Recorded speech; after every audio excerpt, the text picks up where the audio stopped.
Nós chegamos no ponto central do Salmo 40 que temos avaliado. Esta é a quarta-feira, e nós chegamos no núcleo central, no pino mestre deste cântico. E o ponto central é a fundamental importância de nós fazermos a vontade de Deus e não a nossa.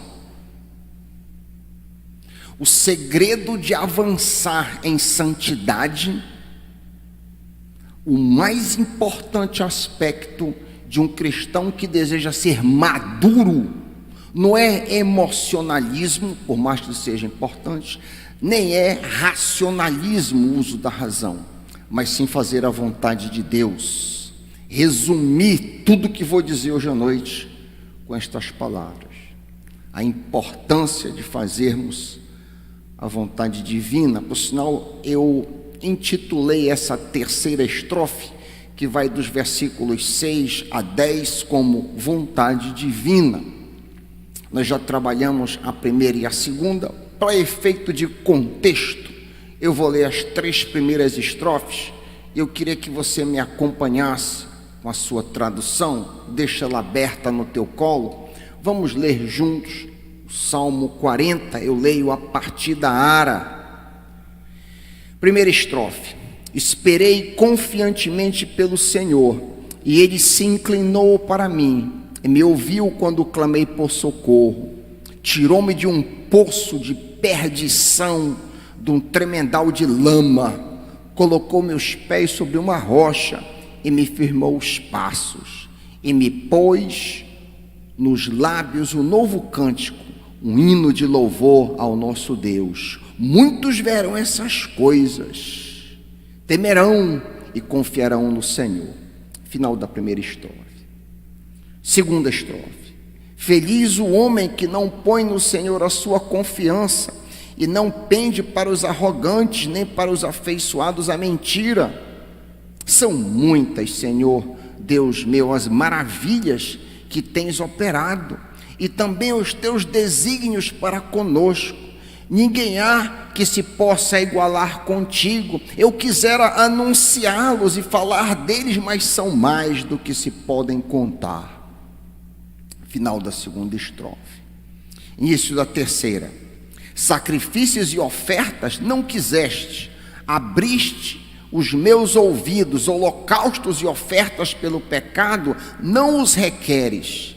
Então eu disse: eis aqui estou. No rolo do livro está escrito a meu respeito. Agrada-me fazer a tua vontade, ó Deus meu. Dentro do meu coração está a tua lei.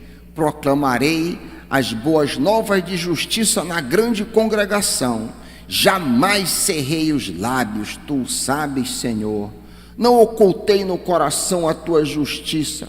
Proclamei a tua fidelidade e a tua salvação. Não escondi da grande congregação a tua graça e a tua verdade. Final da terceira, e aí encerra a nossa leitura por enquanto. Pai, fala aos nossos corações, abre as nossas mentes, cria em nós um desejo por aprender a tua palavra e colocá-la em prática. Dispersa toda distração, toda atividade satânica que visa de alguma forma desviar, que a semente caia em bom solo e gere frutos 30, 60, 90, e que nós cresçamos em nome de Jesus. Amém.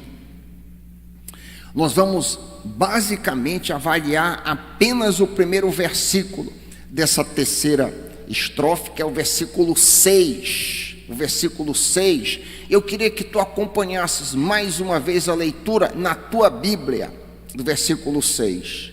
Sacrifícios e ofertas não quiseste, abriste os meus ouvidos. Holocaustos e ofertas pelo pecado não requeres. 4 tipos de oferendas são citadas neste versículo 6. O primeiro tipo, que Davi chama de sacrifícios, zebach, Ele descreve a oferenda usual de um animal abatido sobre o altar. Esta palavra aparece, por exemplo, para descrever o oferecimento do cordeiro pascal em Êxodo 12, 26 e 27. Moisés diz aos israelitas: quando os teus filhos te perguntarem que rito é este, você deve responder: é o sacrifício, está aqui a palavra, da Páscoa ao Senhor, que passou por cima das casas dos filhos de Israel no Egito, quando matou os egípcios e livrou as nossas casas.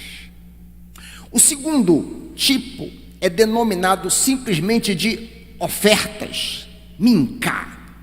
Descreve donativos que não envolvem sangue, por exemplo, farinha ou frutas da terra. Lemos em Levítico 2:1, essa palavra aparece. Quando alguma pessoa fizer oferta de cereais, está aqui a palavra, a sua oferta será da melhor farinha. Derramarás azeite sobre a farinha e porás incenso sobre ela. O terceiro tipo que aparece aqui é o holocausto, olá em hebraico. Envolve a queima completa do animal, boi, carneiro, aves, etc. Tudo é para ser queimado, exceto o couro. Esse tipo de oferenda simboliza total dedicação do adorador. Lemos, por exemplo, em Levítico 1, 2 a 3.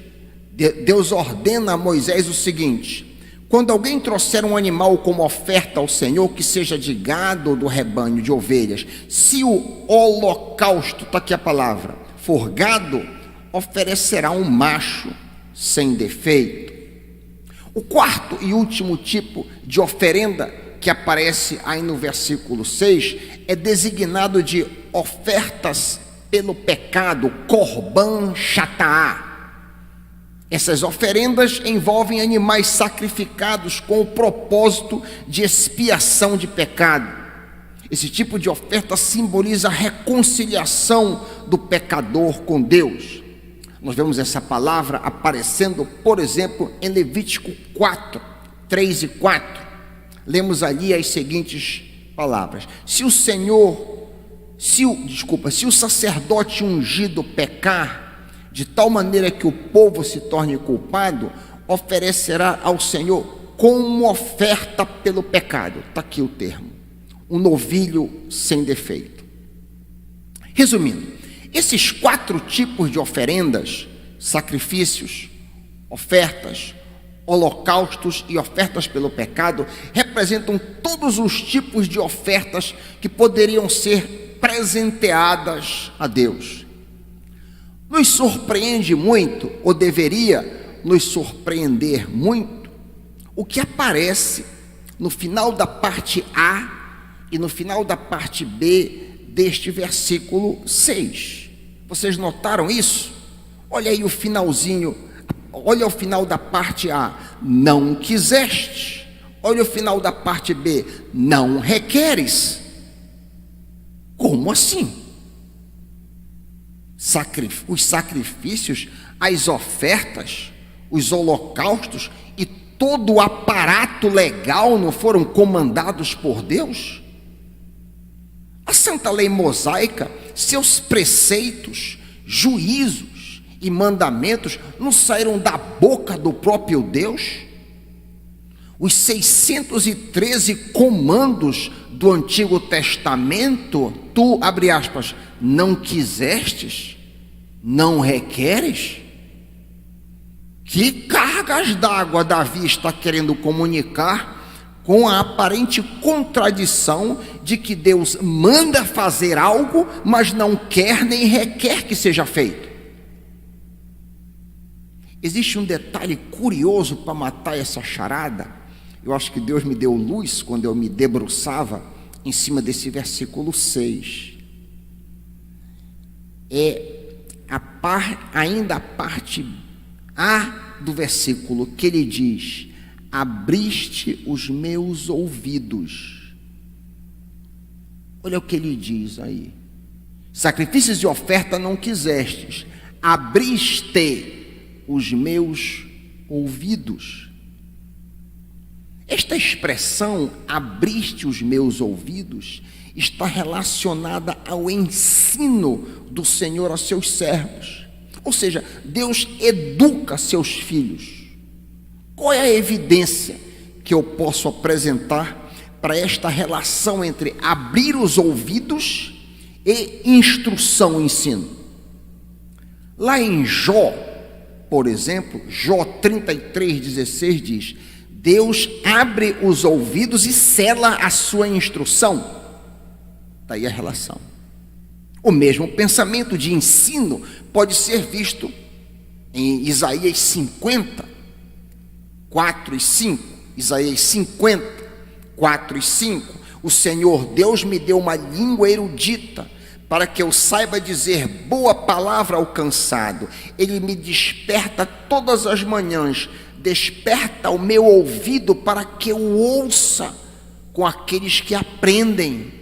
O Senhor abriu os meus ouvidos. Então fica clara a relação entre abrir os ouvidos e educar, revelar. Fica então a pergunta: mas o que é que Deus ensinou a Davi? O que é que Deus está instruindo? De que forma o Senhor abriu os ouvidos de Davi? A resposta está no versículo 8. Bate os olhos 2 versículos abaixo. Tu acabaste de ler o 6. Olha o 8 aí comigo.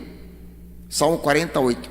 Agrada-me fazer a tua vontade, ó Deus meu. A tua lei está dentro do meu coração. E daí, pastor Raik? Sim, existe algo superior e mais importante do que sacrifícios, do que ofertas, do que holocaustos, de que todo o aparato legal ordenado por Deus. E o que seria isso? Obediência à vontade divina. É a obediência do homem interior. Alguns anos depois que Davi escreveu este Salmo 40, vários anos depois, ele escreveu um outro cântico célebre, o cântico de arrependimento do grotesco pecado de adultério com Betseba e assassinato de Urias.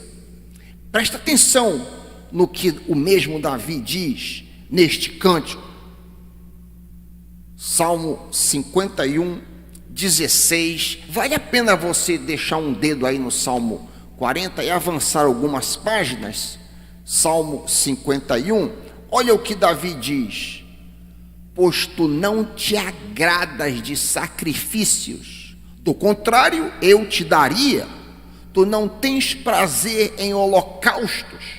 Sacrifício agradável a Deus é o espírito quebrantado. Coração quebrantado e contrito, não o desprezarás, ó Deus. A preciosa lição aqui é que externalidades são secundárias, embora elas tenham seu lugar. Noutras palavras, sacrifícios, ofertas, holocaustos tinham o seu devido lugar e eram ordenadas por Deus. Todavia, a obediência do homem interior tinha muito maior importância. Se o coração do adorador estava fora de sintonia com o Pai, então de nada valia os rituais. Lemos isso em Isaías 29, 13, por exemplo. Diz o Senhor: este povo se aproxima de mim com a boca e me honra com os lábios, mas o coração está longe de mim. Mas o coração está longe de mim. E o que Deus acha dessa postura dos israelitas? Faziam todas as atividades culticas. Qual é a opinião de Deus? Estavam obedecendo toda a estrutura de culto.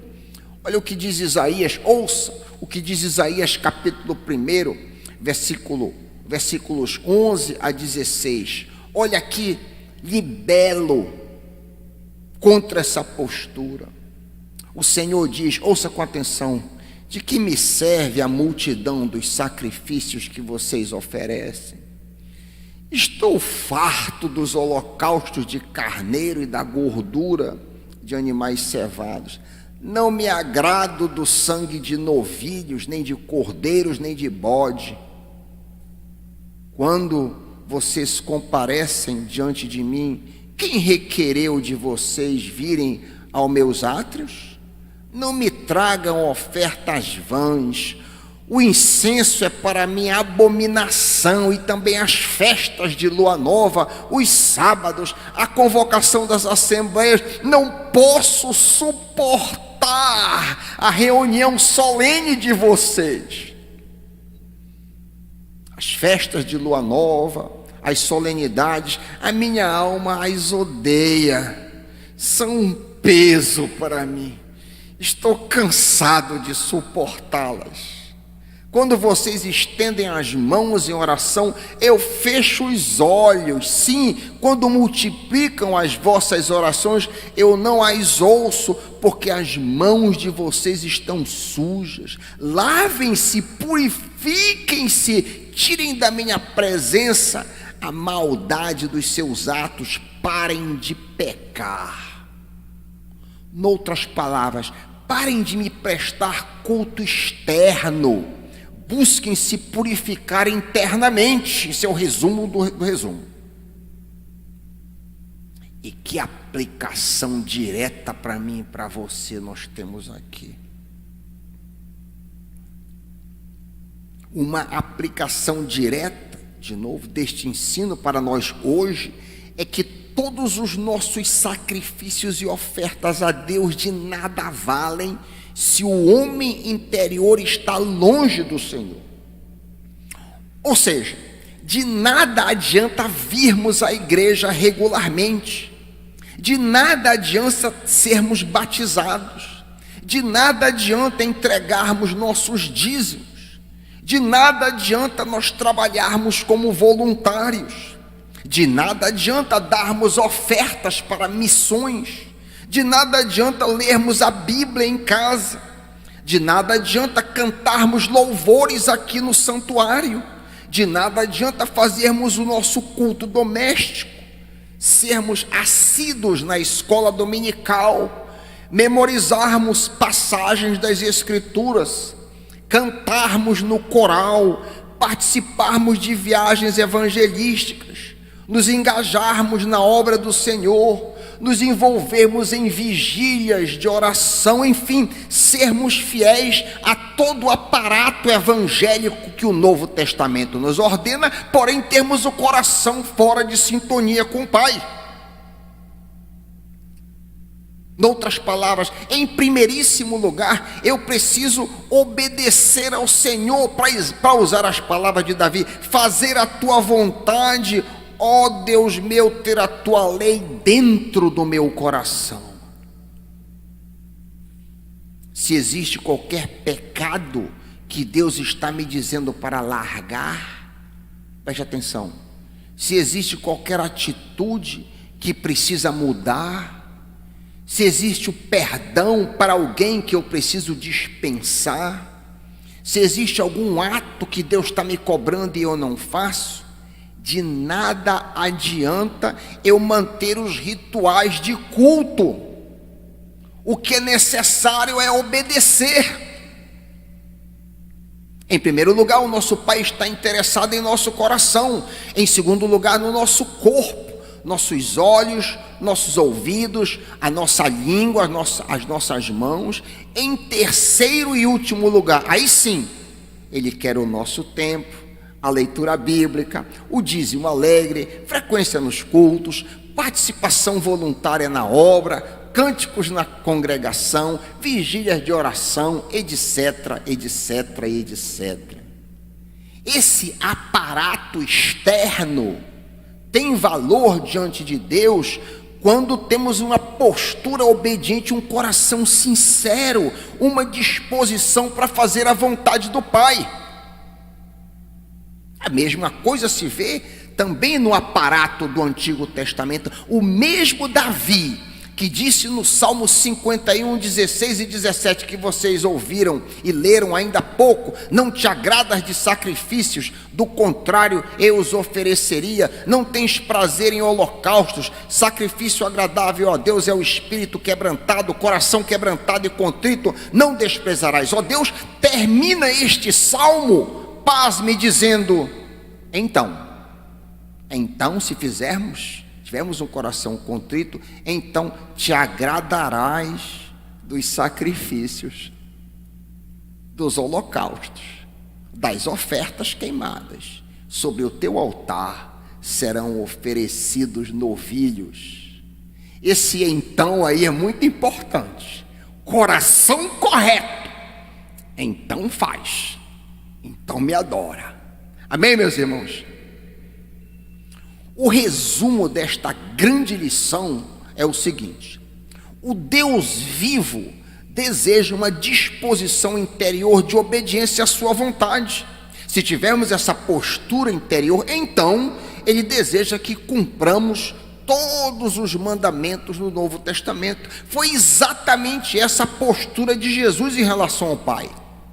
Foi precisamente essa a postura do Senhor Jesus em relação ao Pai. A biografia, como eu já disse outras vezes aqui nesse púlpito, a biografia de Jesus, 33 anos e meio de vida, do seu nascimento à sua morte, pode ser condensada numa única linha: eu desci do céu não para fazer a minha própria vontade, mas sim a vontade daquele que me enviou. A vida de Jesus numa linha, em um versículo. Jesus fez uma miríade de outras coisas. Foi carpinteiro, foi batizado, operou milagres, pregou para multidões, cumpriu o aparato legal do código mosaico, morreu na cruz, ressuscitou, ascendeu, etc. ad infinito. Todas essas coisas externas foram importantes e necessárias. Quer prova disso? No diálogo entre o mestre e seu primo João Batista, Jesus diz: então Jesus foi para Galiléia, ao Jordão, ter com João para ser batizado. Mas João o impedia, dizendo: eu que tenho necessidade de ser batizado por ti, e vens tu a mim? Jesus respondeu: deixa que assim seja, pois convém cumprir.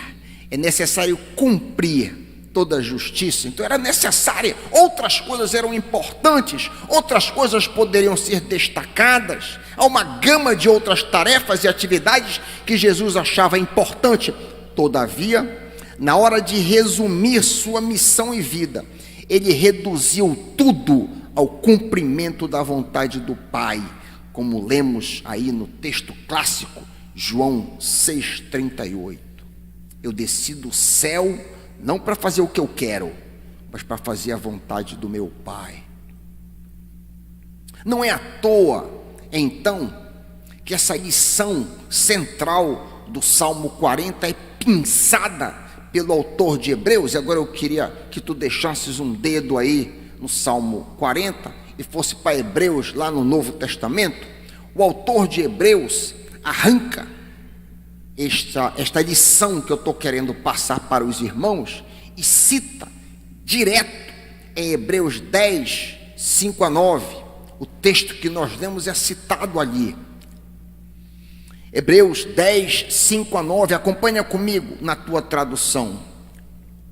Por isso, quando Cristo veio ao mundo, ele disse: sacrifício e oferta não quiseste, citando Davi, mas um corpo me preparaste, de holocaustos e ofertas pelo pecado não te agradaste. Então eu disse: aqui estou, no livro está escrito a meu respeito, vim para fazer a tua vontade, ó Deus.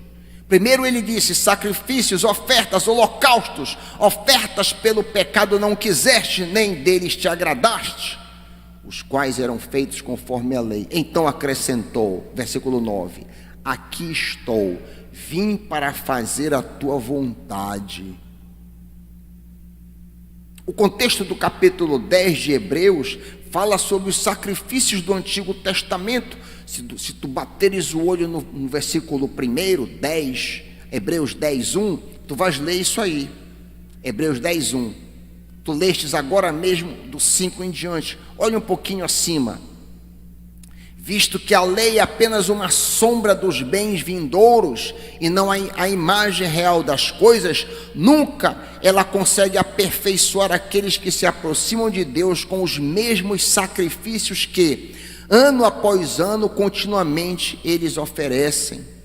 Estes sacrifícios, as ofertas, os holocaustos e todo o aparato do Antigo Testamento não resolvia o problema da culpa pelo pecado do ofertante, porque é impossível que sangue de touros e de bodes remova pecados. Hebreus 10:4. Tu lestes 1, isso está no versículo 4. Daí ter sido necessário a vinda de Cristo ao mundo. Jesus diz por boca do profeta Davi: aqui estou, no livro está escrito a meu respeito, vim para fazer a tua vontade. Hebreus 10:7. E qual era a vontade do Pai? Qual era a vontade do Pai para Jesus? Que o homem Jesus fizesse a vontade de Deus, que Jesus obedecesse ao Pai. O primeiro homem, Adão, não obedeceu, não fez a vontade de Deus. O segundo Adão obedeceu, fazendo a vontade de Deus. Esse contraste entre o primeiro Adão e o segundo, entre Adão e Cristo, fica bem claro em Romanos 5:12-21. Versículo 19 diz: pela desobediência de um só homem, Adão, muitos se tornaram pecadores. Assim também por meio da obediência de um só homem, Cristo, muitos se tornaram santos. Vale muito a pena adicionar aqui o segredo da santidade, o segredo do avanço na fé cristã. Qual é? É justamente a obediência ao Pai, fazer a vontade de Deus e não a minha. Essa foi a postura de Jesus. Há uma lição preciosíssima aqui para mim e para você. Você que deseja crescer, você que deseja maturar, você que deseja de fato ser um cristão melhor, ser mais parecido com Jesus.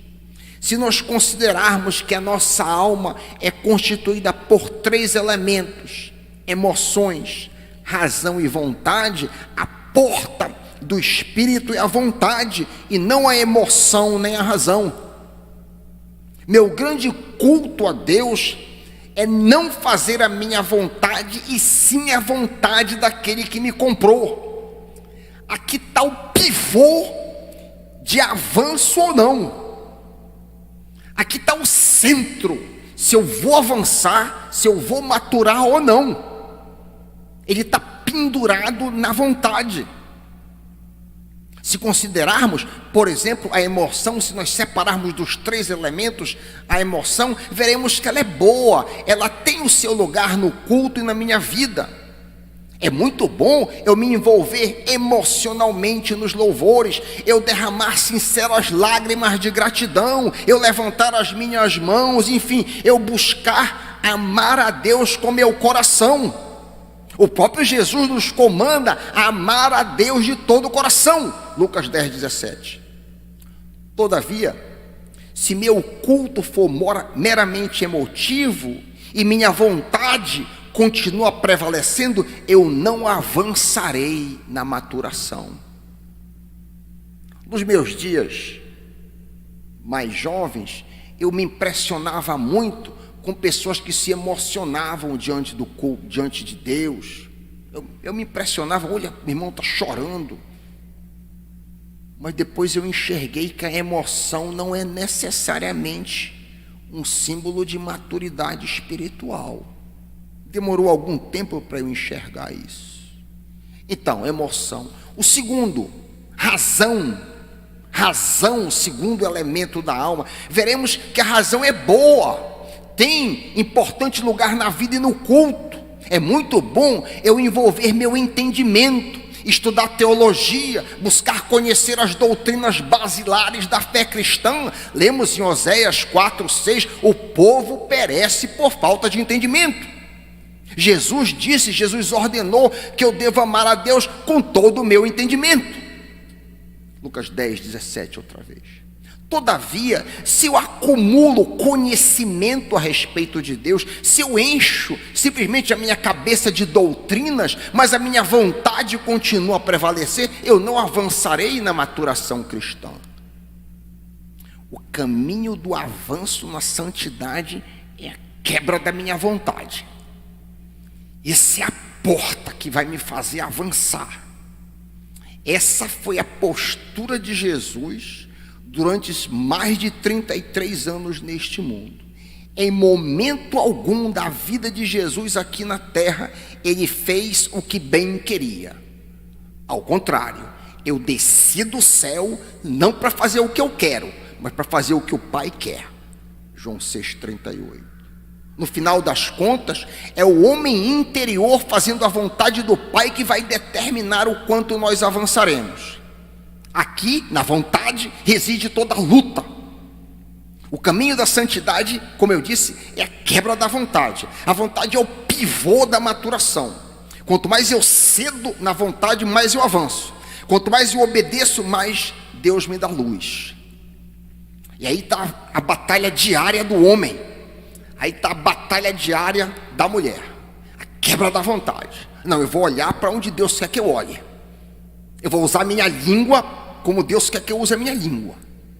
É dentro do coração. Essas decisões são todas dentro do coração. E o quebrar do que eu quero e fazer o que Deus quer vai me fazer avançar. Por que razão? Às vezes você vê um crente, 40, 50, eu tenho visto crente, 60 anos de crente, ordenado pastor, professor de seminário, e tão imaturo. Por quê? Por que tanto acúmulo? Porque uma longa caminhada, anos caminhando como cristão, acumulou um conhecimento enorme de teologia, leu centenas, se não milhares de livros, e tão imaturo, se ofendendo com qualquer coisa, não quer perdoar as pessoas. Por quê? Porque não é razão, não é acúmulo de conhecimento que vai fazer você maturar. E por que razão? Às vezes a gente vê um crente que está chorando o tempo todo, está de mão, planta bananeira no culto, faz estrela e tal, e daqui a pouco está chamando o nome. O que é isso? Porque não é sinal de emocionalismo, por mais que tenha o seu lugar, e o conhecimento tem o seu lugar, mas não é isso que vai fazer ele ou ela crescer. E por que razão, em contraposição, a gente vê o crente com 5 anos, uma maturação, uma humildade, um espírito de Cristo? Você sente a presença do Senhor quando você se aproxima, nunca murmura, está sempre bom. Por quê? Porque essa pessoa, que talvez seja muito menos emotiva do que outra, ou talvez tenha muito menos conhecimento intelectual, bíblico, essa pessoa vem cedendo à sua vontade. Essa pessoa está há 4, 5 anos, se converteu recentemente, mas ela vem dizendo não para si. Eu faço sentido, meus irmãos? Essa pessoa entendeu que ela precisa mudar, e ela vem cedendo, e aí então ela está avançando a passos largos. É óbvio que é muito bom nós também avançarmos intelectualmente. Louvado seja Deus. É muito bom nós nos expressarmos. As nossas emoções são legítimas e devem ser exploradas. Louvado seja Deus. Mas a chave do teu avanço vai ser o quebrar da tua vontade no teu dia a dia. Se você entendeu isso aqui, e se você estiver disposto a colocar em prática, você vai ver avanços substanciais nos próximos meses. Você vai ver que quando você termina o ano, há avanços substanciais na sua vida. Você amadureceu, você cresceu. Eu tenho feito desafios deste púlpito para que você mude algumas situações, vão depender da sua vontade. Eu me lembro que numa virada de ano, nós fizemos um desafio para que você jamais murmurasse. Jamais murmurasse. Aí você, mas pastor Raik, é possível viver dessa? Sim, é possível. É possível chegar nesse ponto.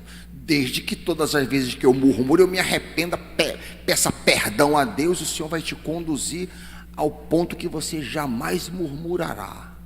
Você vai dar graças dou, sempre a ti eu graças dou. Aí, meu irmão, minha irmã, é na vontade quebrada que você vai crescer. Que recebamos a graça do Espírito Santo para dizer com Davi: sacrifícios e ofertas não quiseste, abriste os meus ouvidos, holocaustos e ofertas pelo pecado não requeres. Então eu disse: aqui estou, agrada-me fazer a tua vontade, ó Deus meu. Em nome de Jesus, amém.